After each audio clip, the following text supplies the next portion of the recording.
Alors, depuis 2015, la loi stricto sensu n'a pas changé de regard. En revanche, les magistrats ont changé leur pratique. Allahu Akbar, c'est une phrase que les musulmans disent au cours de la prière.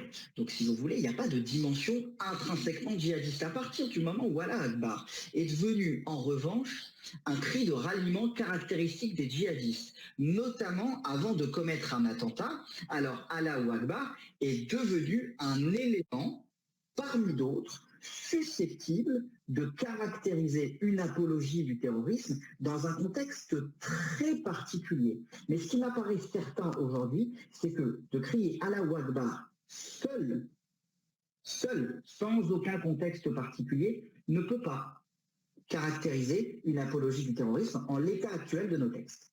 Donc c'est pour ça que de rentrer dans un hôpital et dire Allahu Akbar, ce qui va faire paniquer tout le monde, n'est pas nécessairement constitutif du délit d'apologie du terrorisme. On serait plutôt sur éventuellement un délit de menace aux personnes, mais pas sur un délit d'apologie du terrorisme, qui est vraiment quelque chose de très précis, c'est-à-dire présenter le terrorisme sous un jour favorable. Donc si on comprend bien,